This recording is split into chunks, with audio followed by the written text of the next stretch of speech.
A homeless banana seller risks everything when she violently rips a watch off a tech billionaire's wrist in the middle of a crowded street screaming that it will kill him. Branded crazy, chased, and judged, her warning uncovers a chilling truth. The danger came from the one person he trusted most. As betrayal, fear, and fate collide, one desperate act of courage turns silence into survival and exposes how listening at the right moment can mean the difference between life and death. Hey family, welcome to Real Life Heart Stories. Please subscribe and give this video a like. It truly means the world to us. Don't forget to share it with your friends and loved ones, and turn on post notifications so you never miss a new upload. Thank you so much for the support. Now, sit back, relax, and let's dive into today's story. Ella had learned very early that silence was safer than honesty. She was 19 years old, homeless, and every morning she stood by the roadside with a small wooden tray of bananas balanced on her thin arms. Most people didn't know her name. To them, she was just another poor girl to avoid eye contact with. Her clothes were worn, her shoes cracked, her hair tied back to keep dust out of her eyes. But what truly weighed her down was not hunger or cold. It was the secret she carried everywhere. Ella could sense tragedy before it happened. She didn't see thoughts or hear voices. She felt moments. Sharp, unavoidable flashes of death, accidents, and betrayal. They came suddenly, like lightning in her chest, leaving her breathless and shaking. She learned the cost of speaking as a child. The first time she warned her mother not to board a bus. Her mother laughed and kissed her forehead. The bus crashed. After that, people stopped listening and started blaming. When Ella screamed at a shop owner to close his store, he slapped her. When she begged a drunk driver not to leave, his friends chased her away. Every warning ended the same way: fear, anger, punishment. So Ella made a promise to herself: survive quietly, sell bananas, stay invisible, never warn anyone again, no matter how loud the vision became. That promise almost held. That morning felt normal at first. Cars passed. Coins dropped into her tray. Then a black luxury car slowed near the curb, and the air around Ella changed. Her chest tightened. Her hands trembled. She looked up and saw a tall man step out, confident and calm, surrounded by security and attention. He looked important, powerful, untouchable. And then Ella saw his wrist. The vision hit her harder than anything before. It wasn't an accident. It wasn't fate. It was murder, clear, planned, certain. The watch on his wrist wasn't just ticking time. It was counting down his life. Ella's knees nearly gave out. She whispered, "No, not again," gripping her banana tray as her heart pounded painfully. She turned her face away, trying to ignore it, reminding herself of every bruise and every night she cried alone because she tried to help. But the feeling didn't fade. It screamed. And as the man took another step forward, Ella realized that staying silent this time meant watching someone die. If this opening pulled you in, pause here, subscribe, like, and comment. This is only the beginning. Ben Carter had built his life on trust, and that trust had taken him further than money ever could. Long before the headlines called him a tech billionaire, Ben had been a quiet, stubborn young man working endless nights in a cramped office, believing that effort would eventually be rewarded. He wasn't born into comfort. Every step up was earned, every failure personal. That was why loyalty meant everything to him. He trusted systems, numbers, and people who stayed when things were hard. And above all, he trusted Anthony. Anthony had been there before the investors, before the awards, before the world started using Ben's name as a symbol of success. That morning, Ben adjusted the expensive watch on his wrist and smiled faintly. Anthony had handed it to him with pride. "It's custom-made," Anthony had said. "Something worthy of you." Ben laughed and told him he didn't need it, but Anthony insisted. "Today matters," he said. "Wear it." Ben hadn't questioned it. He never had. The watch felt solid, elegant, reassuring, like their friendship. As Ben stepped out of his car onto the busy street, the familiar weight of attention settled around him. People whispered. Cameras lifted. Security tightened formation. Ben acknowledged a few faces with polite nods, already thinking about the meetings ahead. He was focused, composed, completely unaware that his life was hanging by something no heavier than metal and glass. Then he heard a scream. "Wait!" Before Ben could react, a young girl ran toward him. Her movement was frantic, desperate, cutting through the controlled space like a crack in glass. He barely had time to raise his arm before her hand grabbed his wrist and yanked hard. The watch flew free as gasps erupted around them. Security surged forward instantly. "Don't wear it!" the girl cried, her voice raw and shaking. "Please, take it off. You're going to die." Ben stumbled back, shock flooding his face. "What are you doing?" he demanded, anger and confusion mixing in his voice. Guards seized the girl's arms as she struggled violently, clutching the watch like it was poison. "I see it," she screamed. "I see what happens if you keep it on." The crowd buzzed with judgment and curiosity. Phones were raised. Insults were shouted. Ben looked down at his now bare wrist. A strange chill ran through him. Something about her fear felt real, too real to ignore. "Stop," Ben said suddenly. Everyone froze. Ben stared at the watch in her hands, then at her tear-streaked face. For the first time that day, logic failed him, and in its place, unease crept in. Anthony watched the video in silence, his jaw clenched so tight it ached. The moment replayed again and again on his phone screen, the girl lunging forward, the watch torn away, Ben hesitating. Every second of footage felt like an insult. "Stupid girl," Anthony muttered under his breath, swiping the screen to stop it. He had planned everything with precision. The timing, the design, the delivery. Ben was never supposed to question the watch. Anthony had counted on Ben's trust, on his habit of believing in people before doubting them. That trust had always been easy to exploit. Anthony had lived in Ben's shadow for years. While the world praised Ben's brilliance, Anthony smiled beside him, applauded beside him, and swallowed the bitterness that grew deeper with every headline. He told himself he was patient, that his time would come. But when the money grew and the praise never shifted, envy hardened into something darker. Ben didn't see it. Ben never noticed how Anthony's compliments were always followed by silence, how his laughter arrived a second too late. When Ben called him into the office later that day, Anthony was ready. He wore his calm like armor. "You really made the news today," he said with a light laugh as he stepped inside. "Downtown is still talking about it." Ben didn't return the smile. Instead, he placed the watch on the desk between them. The sound of metal against glass felt louder than it should have. "She said it would kill me," Ben said quietly. Anthony chuckled, but it came too fast. "Ben, come on. She's a homeless girl, probably trying to get attention." Ben leaned forward. "You insisted I wear it today." The room fell silent. Anthony shrugged casually, though his shoulders tensed. "It was a gift. Timing doesn't mean anything." Ben's eyes stayed locked on him. "I trusted you," he said. The words landed heavier than an accusation. Anthony felt it then, the shift, control slipping. He stood abruptly. "This is insulting," he snapped. "After everything I've done for you?" Ben didn't raise his voice. "That's why I'm asking," he replied. Anthony forced a smile that didn't reach his eyes. "You're letting paranoia win," he said, turning toward the door. "Get some rest." He left without touching the watch. Outside the building, Anthony's calm shattered. His hands shook. The girl had ruined everything. And worse, Ben was thinking. Meanwhile, across the hall, Ella sat under guard, staring at the floor. When Ben approached, she looked up and whispered, "He knows you're suspicious now." Ben frowned. "Who?" Ella swallowed hard.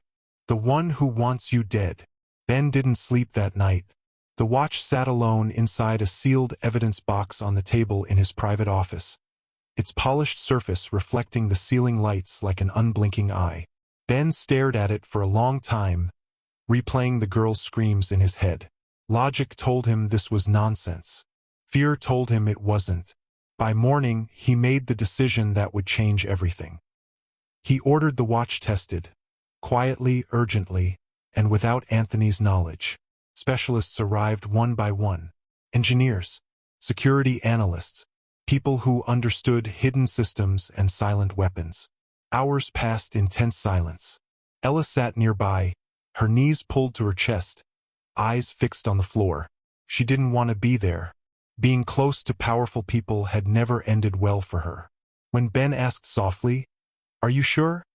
she didn't hesitate. "I've never been more sure," she said, her voice shaking. "I wish I was wrong." The lead engineer finally spoke. His face was pale.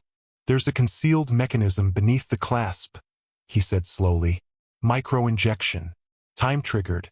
It delivers a lethal substance directly into the bloodstream." The room went silent. Ben felt his stomach drop. "Could it have been accidental?" he asked. The engineer shook his head. "No, this was intentional. Custom-built." Ben leaned back, breath leaving his lungs. In that moment, every memory of Anthony, every laugh, every shared victory, curled into something ugly. He looked at Ella, who had begun to cry quietly. "I hoped I was wrong," she whispered. "I prayed it would fade." Ben stood and walked toward her. "You saved my life," he said firmly. Ella flinched. "I almost didn't," she replied.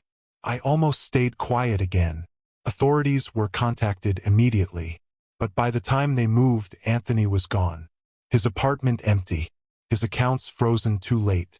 News broke within hours. Headlines screamed about a billionaire assassination attempt and a mysterious homeless girl who stopped it. Cameras appeared outside the building. Ella shrank from them, panic rising. "This is what happens when I speak," she said. "People start watching." Ben watched the chaos unfold and felt a new responsibility settle on his shoulders. "You're not alone anymore," he told her. Ella looked at him with fear and disbelief. "You don't understand," she said. "The one who did this won't stop." Ben nodded slowly. "Then neither will we." Somewhere far away, Anthony watched the news in silence, rage burning behind his eyes. The plan had failed, but the story wasn't over. Ella quickly learned that saving a life did not mean saving her own peace. Within days, her face was everywhere. News channels replayed the footage of her grabbing Ben's wrist again and again, slowing it down, circling her hands, freezing on her tear-filled eyes. Some called her a hero. Others called her a liar, a scammer, a disturbed girl looking for attention. Strangers argued about her gift like it was entertainment. None of them asked how it felt to carry it. Ella stopped sleeping. Every loud sound made her flinch. Every camera felt like a threat. "This is why I stayed quiet," she told Ben one night, sitting rigidly on the edge of a couch in the secure apartment he had insisted she use. "People don't protect what they don't understand." Ben stood near the window, watching security lights sweep the street below. "You shouldn't have to pay for telling the truth," he said. Ella gave a hollow laugh. "I always do." The worst part wasn't the attention. It was the visions. They came stronger now, sharper, more frequent. Ella would suddenly go pale, gripping her chest, whispering fragments she didn't fully understand. "He's angry," she said once, eyes unfocused. "He's running out of time." Ben's jaw tightened. "Anthony," Ella nodded slowly. "He didn't plan for failure," she said. "People like him don't stop when they lose. They change targets." Threats began to arrive. Anonymous messages. Letters with no return address. Ben's security team intercepted most of them, but Ella felt every one like a weight pressing down on her ribs. "He's watching," she whispered one evening, voice barely audible. Ben turned sharply. "Can you see where?" She shook her head. "It doesn't work like that. I don't see places. I see endings." Ben felt helpless in a way money had never prepared him for. He could buy protection, walls, guards, but he couldn't buy certainty. "Tell me what to do," he said quietly. Ella met his eyes. "Listen," she replied, "and don't underestimate him." Late that night, Ella jolted awake from a vision so violent it left her gasping. Tears streamed down her face.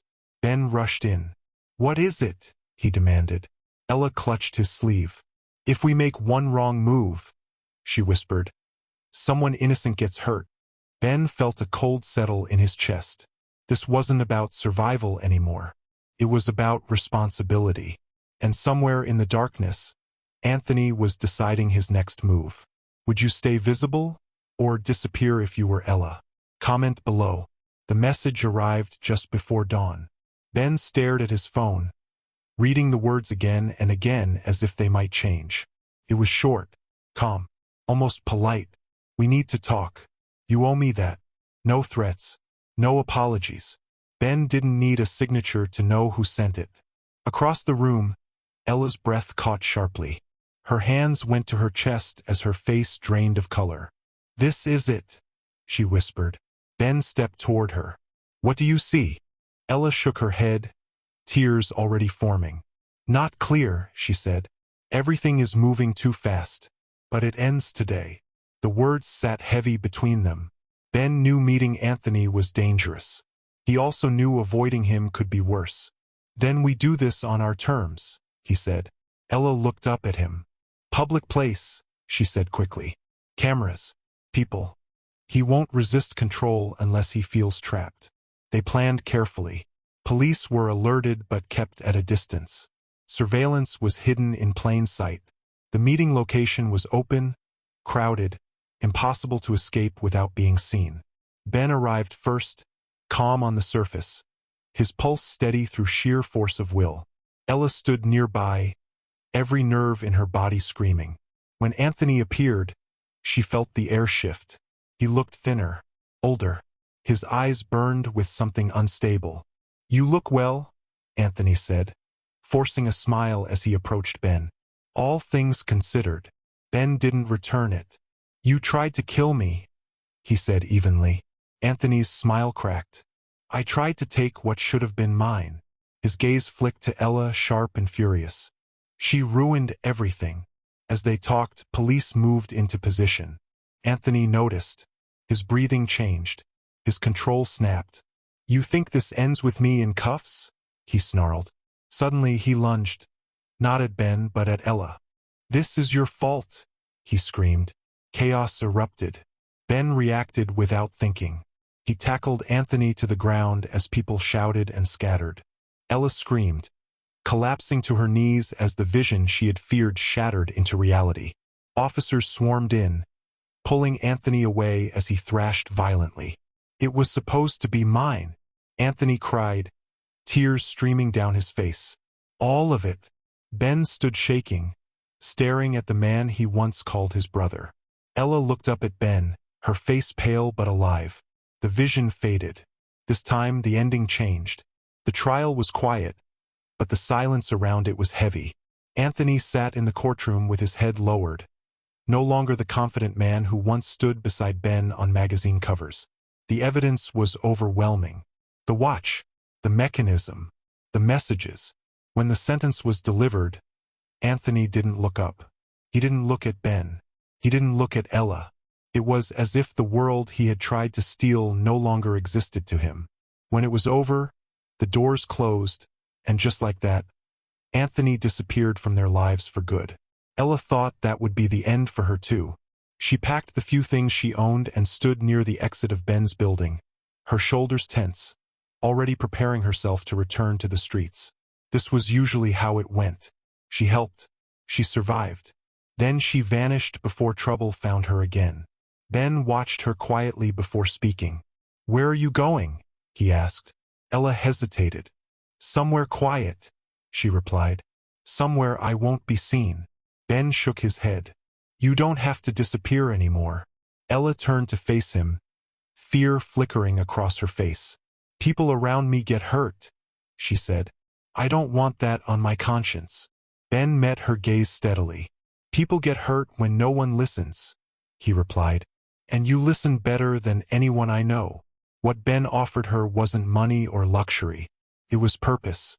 A chance to help build systems that caught warning signs early, patterns in data, human behavior, overlooked details that often came before disaster. Ella didn't predict everything. She never claimed to. But paired with Ben's resources and reach, her instincts became something safer. Controlled. Useful. For the first time, her gift didn't feel like a curse. It wasn't easy. There were nights Ella still woke up shaking. Nights when Ben questioned whether he was asking too much of her. "We can stop," he told her more than once. Ella always shook her head. "For the first time," she said softly, "I'm not screaming into the dark." Slowly, quietly, they built something different. No headlines, no cameras, just prevention. Lives redirected before tragedy could settle in. Ben realized that real power wasn't in control or wealth. It was in listening, especially to voices the world usually ignored. And Ella began to believe that maybe, just maybe, her life was meant for more than survival. Years later, people no longer remembered the watch first. They remembered the moment everything shifted. Ella stood on a quiet stage in a modest auditorium, her posture steady, her voice calm. The girl who once shook while selling bananas by the roadside now spoke with careful confidence. Not as a spectacle, but as a guide. "Tragedy doesn't come without warning," she said into the microphone. "We just learn to ignore the signs." The audience listened in silence, not because she demanded attention, but because she had earned it. Ben sat among them, unnoticed, hands folded loosely in his lap. He wore no watch, not out of fear but out of choice.